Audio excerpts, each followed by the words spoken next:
it kind of changed my view of leadership a little bit because we had so many leaders. Like every single one of the senior class was a leader in their own way. And so I think that really helped me conceptualize that, being a leader, being chosen as the Yale captain was because of who I am and how I stay true to myself. And so, leadership really meaning to me is just be who you are. And that will translate into trust and building relationships in the locker room, on the ice, around campus, with your teammates, with your coaches. Welcome to Rinkside Rundown, the podcast that puts you right in the heart of women's hockey. I'm your host, Chris Sinclair, and each week I'm on a mission to showcase the incredible women who are lighting up the ice across the globe. Get ready as I chat with rising stars, seasoned pros, and all the game changers making waves in the world of women's hockey that you won't find anywhere else.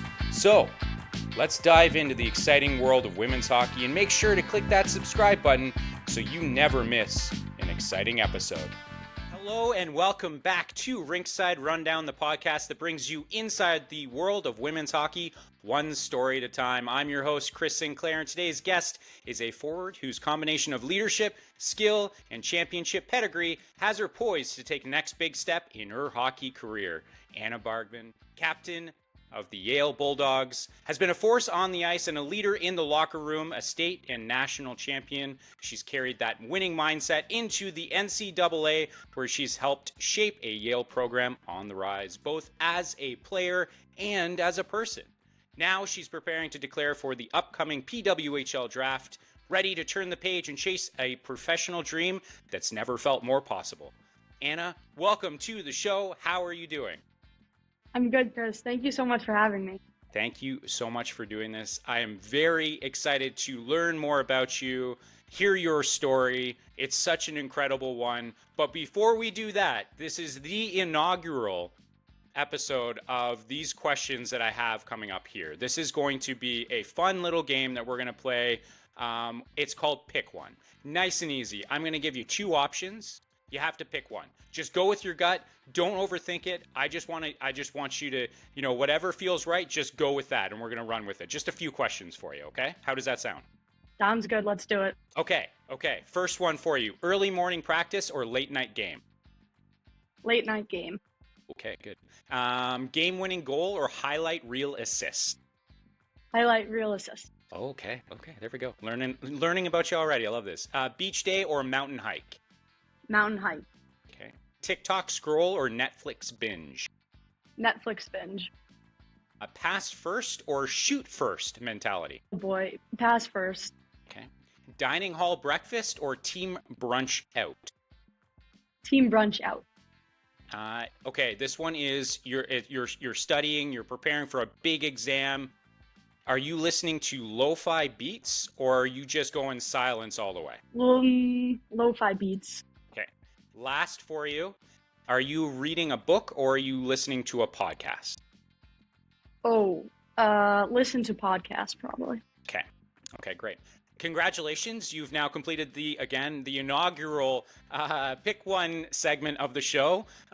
Just thought that would be a fun way to kick things off. And again, like I said, already learning a little bit about you. And I'm proud of myself for not asking one single follow-up question. But now that we have that behind us, let's dive into your career. You ready? Sounds good. Okay. No better place to start than where it all started for you. So let's turn back the clock. Go all the way back to the beginning of your career. What was it about hockey that drew you to the sport initially, right off the bat? It was one of those things where I started so young that I personally don't really remember it. But, you hear the stories from your parents and your grandparents and your aunts and uncles. For me, it was kind of the classic. My brother started playing. My grandparents were from Wisconsin. They were real hockey people. They came down, brought my brother a pair of skates. He went out on the ice, and I was sitting in the stand saying, I want to do that. Why can't I do that? And so they got me on the ice, and apparently I didn't want to be touched. I just wanted to be, just let me go, let me skate. And I played a lot of sports growing up, but So I think it was just the joy of being on the ice. I think I just loved it at first sight. Okay, so as you mentioned, you don't necessarily remember those first moments, which is totally fair. Do you remember the moment where you sat back and you said, like, this is what I want to do. Like, this is what I love. Did you remember that moment that you had on the ice, or maybe it was off the ice, maybe it was in the locker room or something like that as well? I think it was, growing up in Massachusetts, the winters are cold enough that you can have a backyard rink.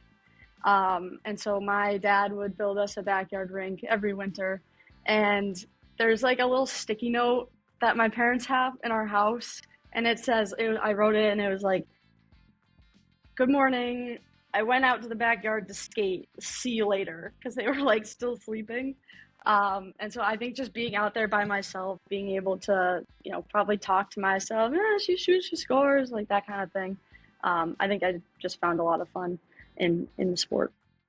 And you have set me up with the perfect assists, so thank you on that. Because I wanted, and this is going to be something you'll notice that's a bit of a through line throughout our conversation is family.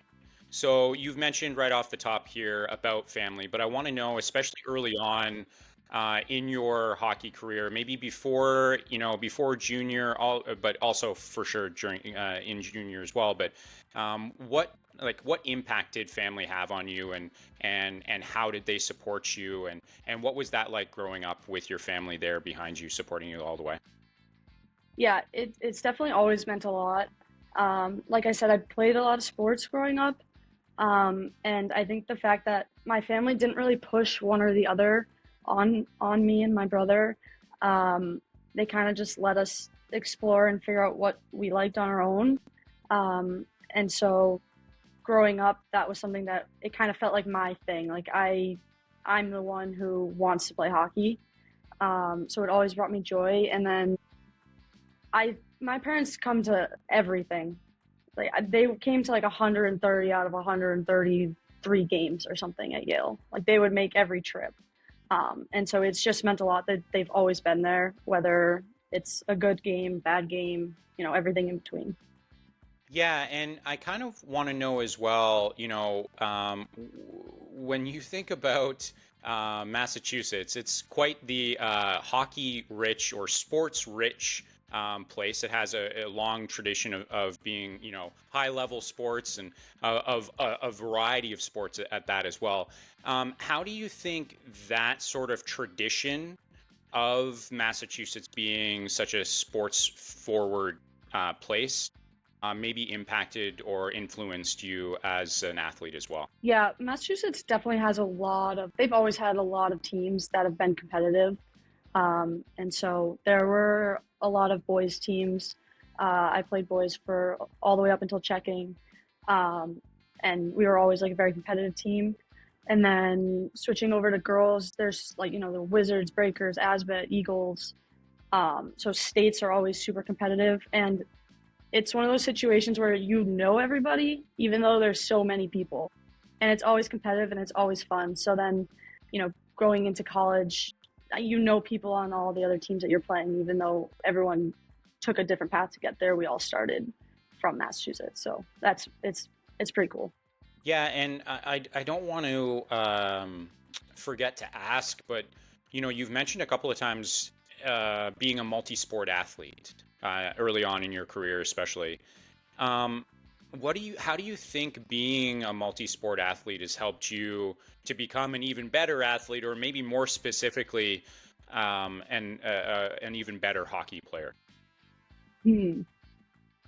I think being on a lot of different sports teams, you get a different sense of culture, a different sense of, values with each sport. But I think every sport that I played, there was a heavy emphasis on like work ethic and, always showing up, like not just skipping a week. You always had to be there. You always had to, try your best, whether or not you win or you lose. And then I think most sports, growing up, everyone has a different skill set, but a lot of sports require a good awareness of like the field, a good awareness of the ice. And I think that helped develop my awareness, like when I started getting into really competitive hockey. Okay, that's fair.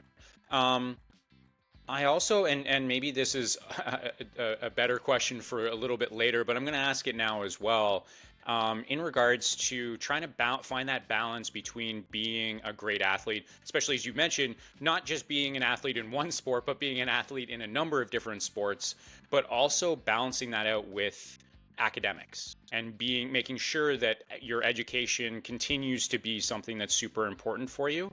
How did you find that, especially early on in your athletic career? Yeah, I think a lot of sports requires travel, and even though Massachusetts had a lot of teams, it was a pretty big commitment to travel each week from school to practice, back home, do homework. Even in middle school, my middle school kind of gave a pretty heavy load of homework for middle school, unless I'm just dramatizing it in my head. Um, and then transitioning to Phillips Andover, they require you to play a sport every season. And being a day student, I had to drive to school in the morning, drive home at night. I also had to, find a social life and go to class and do homework. So I think it was a lot, but it gave me a really good toolkit to learn how to balance everything.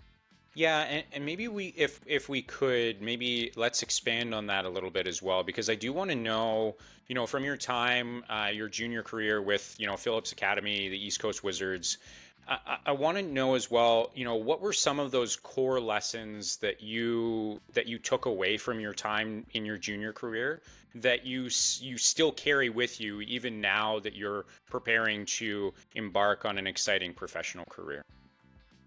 Yeah, I think even from all the other sports that I did at Andover, every team really heavily emphasized team culture and feeling like a family and togetherness. Um, and so I think I took from that every single person has a role to play on a team. It doesn't matter how skilled everyone is. You're not going to find success if that team doesn't have one vision, doesn't have one goal, and doesn't work together to get there. I think I grew up really fortunate to have grown up on teams where everyone was really close. And so I think I always carry that into trying to bring everyone together.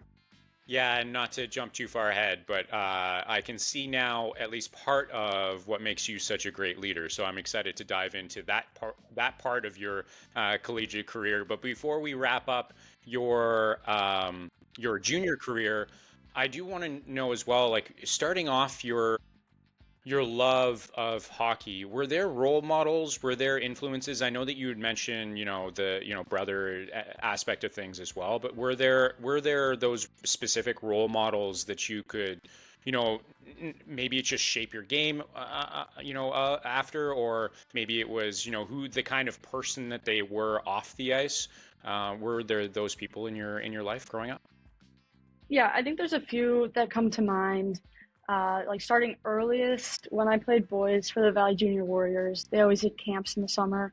And one summer, Chris Kreider was there, and I think it was right after he'd gotten drafted, but he was also from my hometown. So it was kind of like a big deal, and he came into the locker room to talk to my team, and he ended up giving me a signed stick, and that has been like on our family's mantle like ever since that day. And so I think like I would always watch him and model my game off after him. In terms of like character development kind of role models, I started lifting at a gym called Mike Boyle's Strength and Conditioning when I was really young because my brother went there. And I learned, even though I was young, I vividly remember like how the culture was in that gym. And they really taught you not only how to lift and how to get stronger, but about how to like respect yourself as an athlete, and how to respect your coaches. And it was just an environment that I think I grew up in, and I still go to that gym. So it's had a really big impact on my life.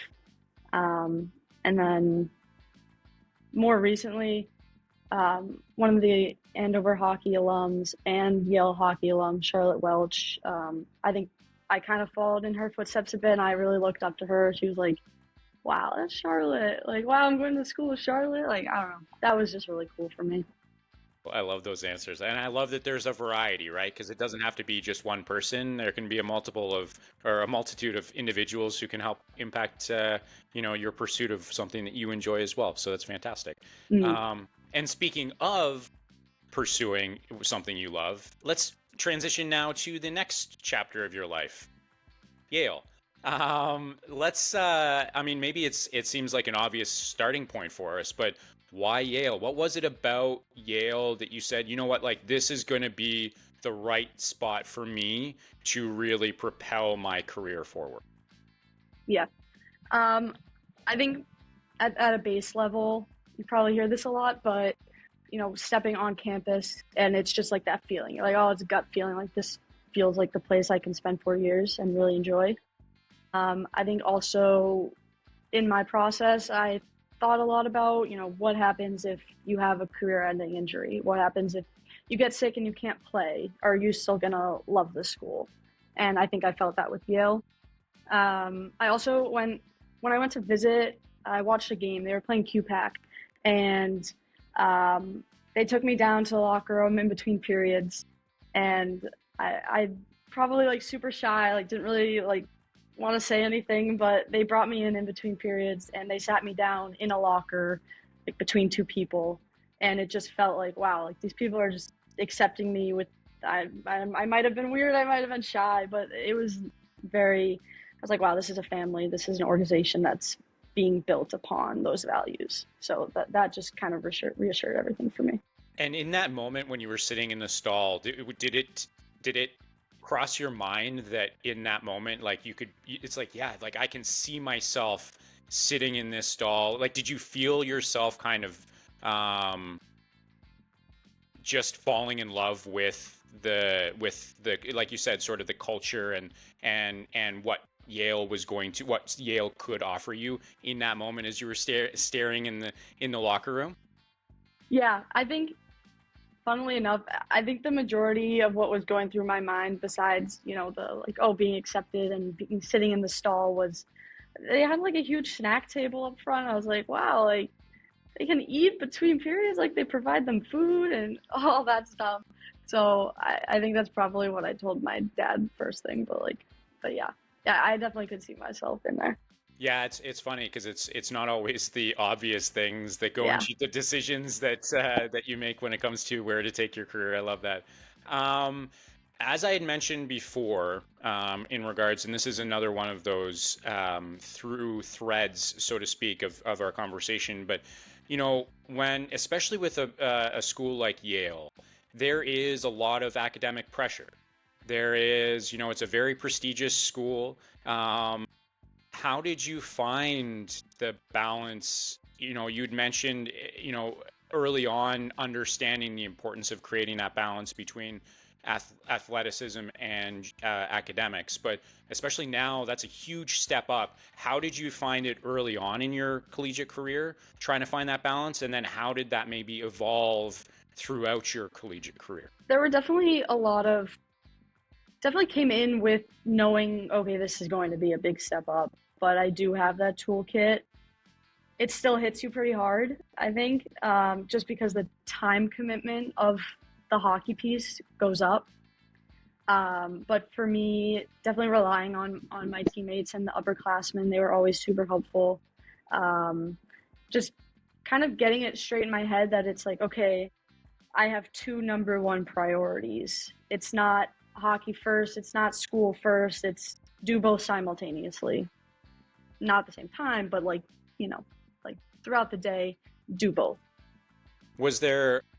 How did that sort of mentality start? Was that a conversation that you maybe had with someone, or was that just your own drive that kind of made you reframe the way that, because I think that's a really interesting and I don't want to say it makes it easier to adjust. It may, but that's kind of diminishing how difficult both it still is to maintain a balance between both of those things. But it's a really unique perspective, and one I think a lot of people will resonate with, a lot of people who have gone through this experience, but also prepare some others who are getting ready to embark on that. What was it that like shaped that new mentality as you kind of went through your collegiate career? I think perhaps I tend to be like a little bit harder on myself than I need to be. And so it was kind of that mentality of I need to do good in my classes and I also need to do good in hockey.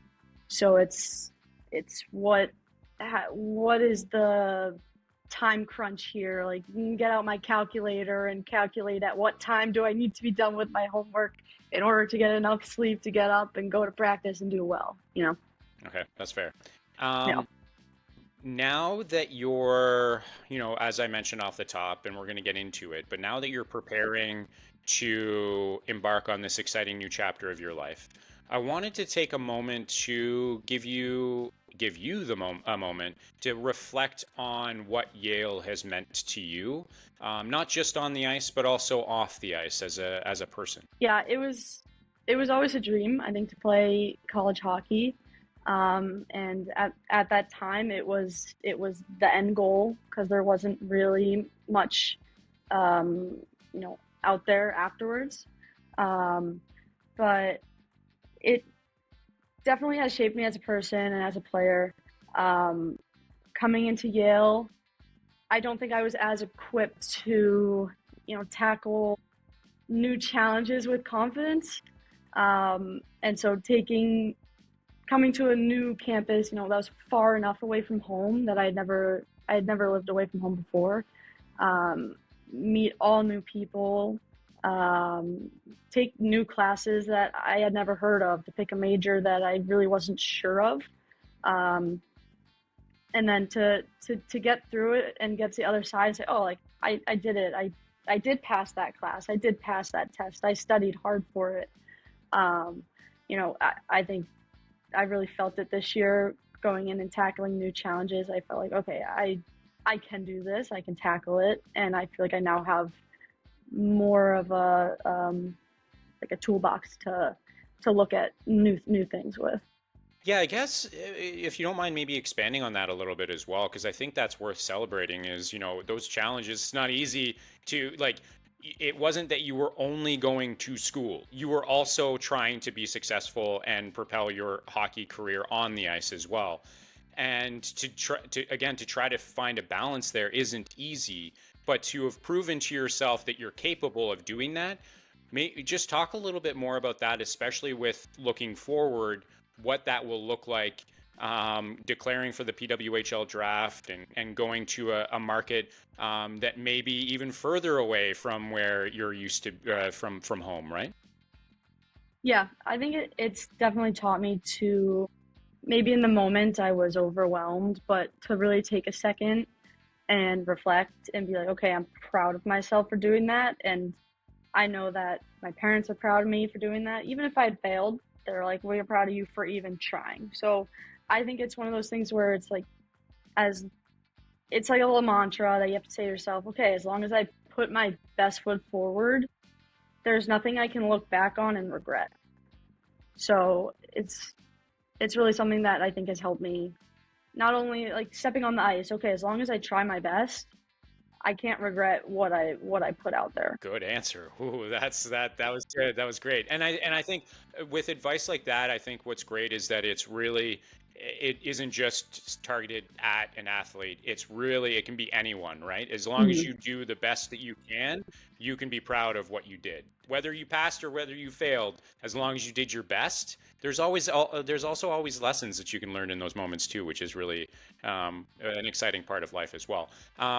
You had mentioned family, and I want to know, again, this is one of those through lines throughout our conversation. With this chapter of your career, you would even mention off the top going to the majority of your games throughout your collegiate career. What has it meant to have them continue to support you and to be so proud of you for what you've been able to accomplish in these years at Yale. Yeah, it's just meant so much. It's meant the world to be able to know that I can, walk into the lobby of whatever rink we're playing at after a game, and my dad and my mom will give me a hug, and it doesn't matter if we won or lost, and of course they'll celebrate the wins with me and they'll be there for the losses, but it's kind of like they always tell me a story about how even when I played like soccer, I would get run off the field, and it didn't matter if I had scored or played well. They would give me a bag of goldfish. I'd be like, "Where's my goldfish? Like, I just want my goldfish." So it's I don't know. I think they've shaped who I am a lot, definitely, and those values and that mindset. And even when I want to be negative with myself, they let me. But then it's like encourage yourself to like reflect on that, like be proud of yourself. You tried your best. And I think a burning question, the most important question I'll ask you this entire conversation is, do you still get those goldfish even after you play in Yale?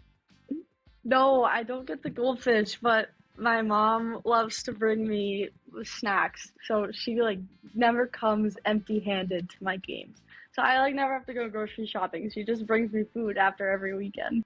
I like that now the point you made earlier about when you sat in the stall and you were like, oh, they provide us snacks here. Now it's all becoming crystal clear. I love that.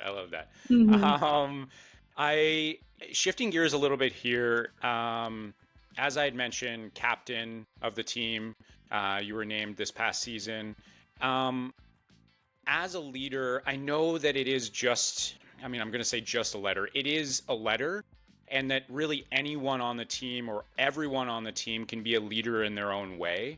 But I want to hear from you, especially having that captaincy. What does leadership mean to you? Yeah, I mean, you said it. It is just a letter on the jersey, and I think at Yale it was just an honor because it's a time-honored tradition of having one captain on the Yale women's ice hockey team and no assistants. But even though that was put onto my jersey, and I was grateful that my teammates trusted me with that. I had like the biggest class in Yale hockey history with COVID, and so it kind of changed my view of leadership a little bit because we had so many leaders. Like every single one of the senior class was a leader in their own way, and so I think that really helped me conceptualize that, being a leader, being chosen as the Yale captain was because of who I am and how I stay true to myself.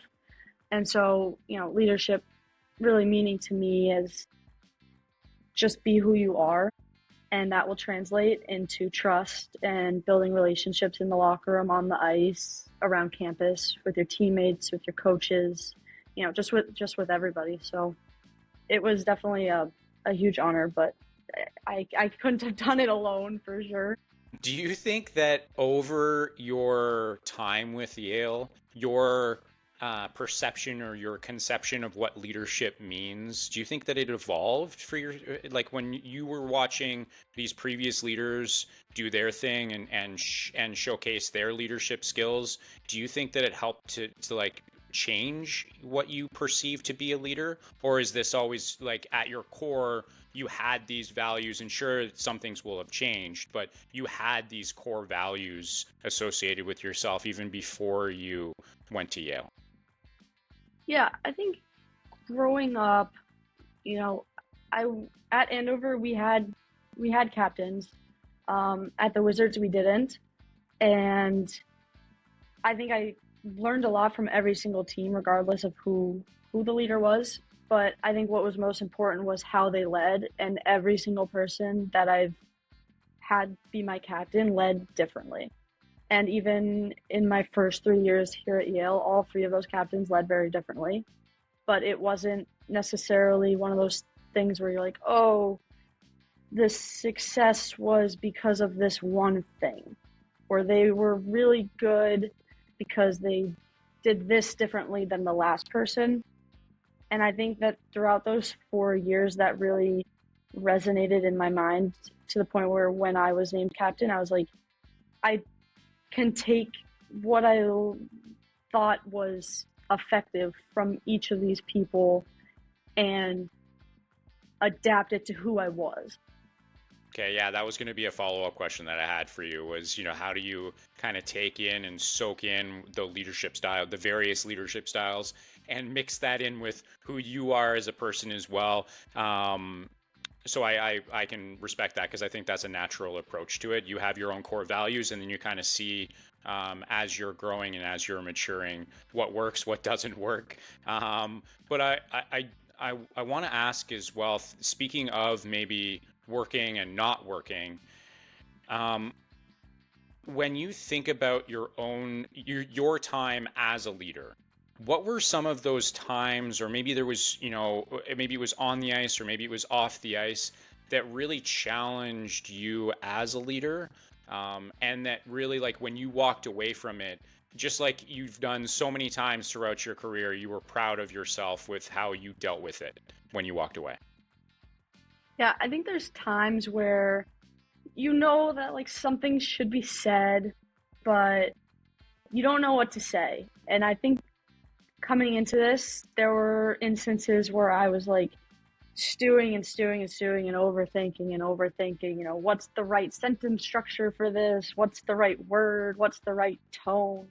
But I think I learned that in the end, what I walked away with was it wasn't what was said necessarily, it was the fact that I said it. And it was, I think, hearing feedback from people on the team, it's that, oh, I'm glad you said something. It wasn't, oh, I'm glad you said it in this way. You know what I mean? It's like, I think there were just a lot of instances of that, and by the end of the year, I think I begun to understand that, and I wouldn't think about it as much, and so it came a little bit more natural. That's great advice. That's I love that. I love that a lot. I want to once again shift our focus to the next chapter of your hockey career now, and declaring for the PWHL draft.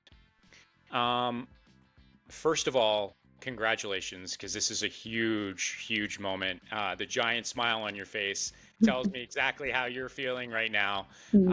But when you reflect on your entire hockey journey to this point, from youth hockey to Yale to this moment right now, what are some of those emotions that are coming to maybe boiling to the surface or coming to the surface as you're preparing for this next chapter of your life?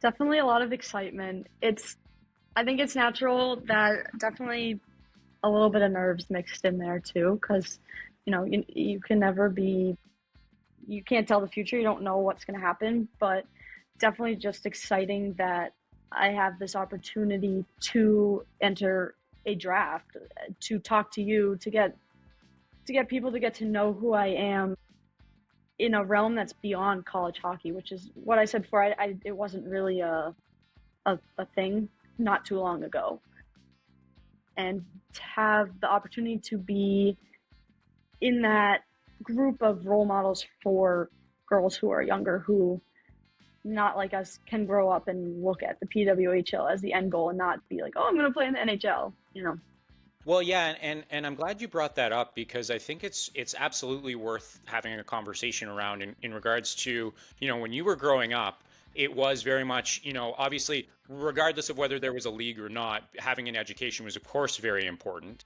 But it was, I guess, like, I'm going to lean on my education until I get the opportunity with the national program, or, for example, the SDHL or a team in Europe. But now that you have this ahead of you, just kind of maybe like you've seen it now from the outside, you're about to experience it from the inside.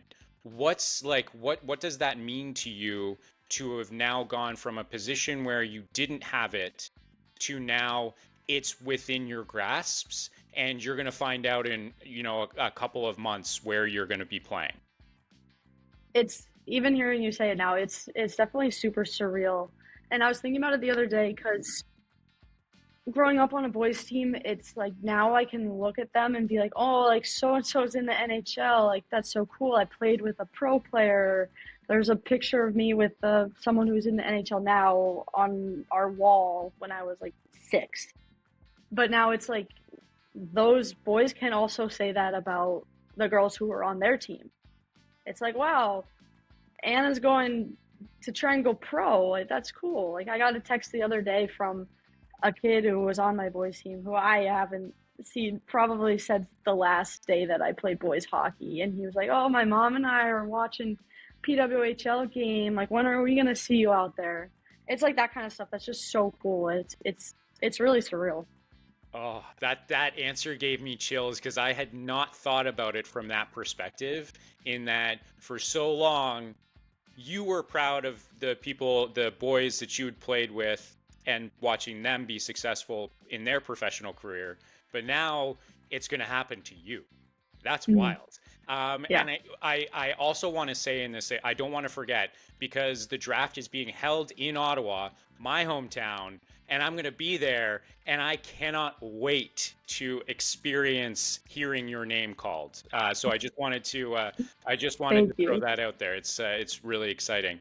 Thank you. We have seen so much growth in the women's game lately. Obviously, of course, with the PWHL.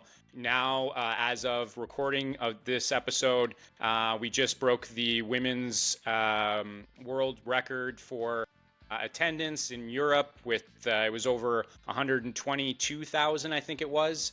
It was an incredible turnout in Czechia for the Women's Worlds. It's fantastic to see that continued growth. What excites you most about being a part of that next wave and contributing to the future success of not just obviously the PWHL, but women's hockey just in general? Yeah. I'm very grateful to be a part of, just one player out of the pool of players who even get to draft or go to the draft. But it's looking back, it's like girls didn't know what was ahead. And now that there's a possibility that girls do know what could lie ahead, it's just important to me to be one of those people, even if one girl's just like, oh, Anna played college hockey at Yale and then entered the draft. If one person just can be like, that's cool, I want to do that, then that means everything. I like that. When you think about, or as you're going through rather this process of preparing for this next chapter, how do you prepare for it both mentally and physically, in terms of, this is going to be obviously an exciting moment in your own career, but there is also a lot of pressure, especially as this league continues to grow. There's a lot more focus on, and rightfully and long overdue, a lot more focus on women's hockey. How do you prepare for that? And do you think, or rather, how do you think your time at Yale really helped to prepare you for this moment right now as well? Throughout my career, I think I've always been focused on where I was until it was time to focus on the next step. I was focused on Andover until I was like, oh, wait, I have to figure out what college I want to go to. And, while I was here, it was okay, make the most of where I am. And now it's the fact that it's like, oh, now I have to focus on what's next. I think that I know that each of those jumps was a big adjustment and that I had to prepare for that big adjustment. So I don't think it's necessarily any different in the mindset piece. And I know that it would be a big jump and that I would have to really dial it in right before, if I were to get drafted and go and join and try and earn a spot. But I think knowing that I've done it before on a different scale is a little bit comforting, and that I know like what it takes, that I'll have the time and the effort and energy and the sacrifices. Yeah, I guess it's one of those situations where you don't necessarily have to reinvent the wheel, right? Like you've Mm. already been through this, you've already done it. Of course, it's going to be, it's definitely a huge step up, but that doesn't mean that you're not already prepared for it. So I think, as someone who said earlier, you're really hard on yourself, I think you just showed that you're actually like also as hard as you are on yourself, you're also very honest with yourself and very, hey, listen, I've done this before, I got this, and it's going to be fine, you know?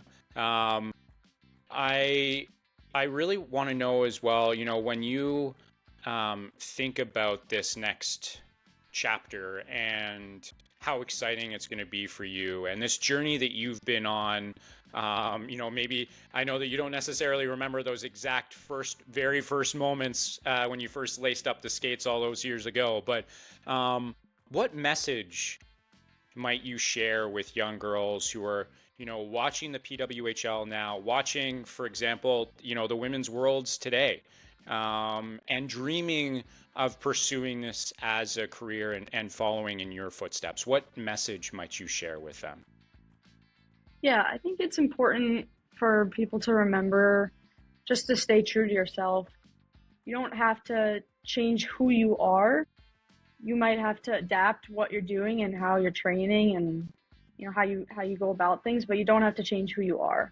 And being true to yourself, I think people really value that in life. And also just enjoy the moment. Like life goes by so quick. I know I'm young, so I don't have the right to say that. Probably people will say, but like it does. Like my hockey career has gone by really fast, and graduating in college, like that's just crazy. But just enjoy every little moment. Be yourself, and you'll get to where you want to go. I don't want to miss the opportunity to ask you, in terms of the PWHL, in terms of being drafted, I'm not going to ask you which team you want to be drafted to. I'm sure that there are preferences, but let's be honest, just being in the PWHL, I think is the most important thing. Not to put words in your mouth, but No, yeah, no, I agree. yeah, I felt like that was probably pretty accurate. But when you consider just the number of American women who have really defined this sport, we saw it again. Not to bring it back to the women's worlds, but that's what's going on right now. Um, they're just so, I think about the Megan Kellers, the Hillary Knights, the Erin Frankels. Like there are so many incredible, Kendall Coyne Schofield. Like there are just so many incredible women who have defined this, defined women's hockey, and now we're defining the PWHL. What does it mean to you specifically to know that you're going to get drafted by one of these teams that has some of these truly foundational players in the women's game, but specifically to American hockey? What does that mean to you as well, and how stoked are you to just be on one of those teams? Yeah, it's definitely insane. It's you grow up and I mean, even kids who are younger than me, I watch them at Worlds. I'm like, oh my God, like they're just insane. Like they're so naturally talented. There's definitely an aspect of like intimidation, but I mean, I'm sure they're all great people. Um, I mean, taking it back to every summer when I train at Mike Boyle's, there's a group of PWHL girls who train there, and I think my heart rate monitor like goes up so high, even just like seeing them in the gym. So it just feels like they're celebrities, and so thinking about being in the league with them, it's it's really exciting. It's crazy. It's nerve wracking. It's just surreal. Well, and lastly, before we move on to the final segment of the show, um, considering just and let's talk about the American team again. We're talking about the women's worlds here because it's front and center right now. But when you think about the fact that I think it's 9 of their players were collegiate players, and today Canada US played against one another, and Canada only sent 2 collegiate level players to the world. So you see just how much of a shift there is, or there could be, to the number of collegiate athletes who are participating in these high level tournaments and who are then going to be obviously a part of the PWHL moving forward. How exciting is it as well for you knowing that you're a part of that, that next chapter of the league being this real, like when you look at these draft classes, it's like, well, what pick do you have? It doesn't really matter because it's going to be a great player regardless. Like, what's that kind of feeling like, knowing that you're a part of this really incredible, another really incredible draft class heading into the PWHL? Yeah, it's definitely really cool to think about that. I mean, you grow up and you play with all these players, and it's just reality that not everyone makes it to college. Not everyone made it to high school hockey that I played with that were really good players. And so it feels like the hockey world gets smaller. But to think about that, it's like, okay, well, it's actually getting quite big because so many people are at that high level. And the level of hockey now is definitely, it grows every year. And so to see all the draft classes behind us always getting like even more insane at hockey, it's exciting to see think about where the hockey world could go. Yeah, considering where it is already, and then where, this draft class is going to push all of, like, you're going to help push the league forward. The next draft class is going to push you to push the league even harder. So it's a really exciting time, especially obviously with expansion on the horizon as well. So that's really awesome. Okay, I think I said that was my last question, but there's one last question before we get into the last segment, because I also want to know. What is, thinking about your journey in hockey, what is one thing that you are most proud of when it comes to your journey? And that doesn't necessarily have to be the awards that you won, becoming a leader at Yale, although I'm sure that's definitely up there. It can be something off the ice as well, but what's something that you're really, really proud of through your journey in hockey thus far? Quite vague, but probably just like being here, being where I am right now. I'm proud of staying true to myself and pushing through even when, maybe I didn't think that it was going to happen, or that I didn't think I was going to like even get into Yale. I don't know. But it's like, I'm just proud that I'm sitting here, and I'm proud that I just never gave up, kept going, kept pushing myself, and I can look back and say that I'm proud of that. Well, I don't think that's vague at all, and I think that's going to be especially important as you continue moving forward, because just remembering this, the saying comes to mind that I hear often is just being where your feet are. And again, that's exactly that's what I heard when you said that, was just being present, just being proud of where you are, and where you are is exactly where you're meant to be. Um, I, as has become a tradition on the show, we end with a rapid fire segment. And I call it a rapid fire, and I say this every time. So to the listeners, to the viewers, you're going to hear it every time. But it's a nice reminder for me to not ask as many follow-up questions, because that's what I do. As you've already experienced, I like to ask a ton of follow-up questions. So this is just a reminder for me not to ask as many follow-up questions. You can take as long as you want in answering any of these questions. Are you ready to take the test? Yes, I'm ready. Perfect. Okay.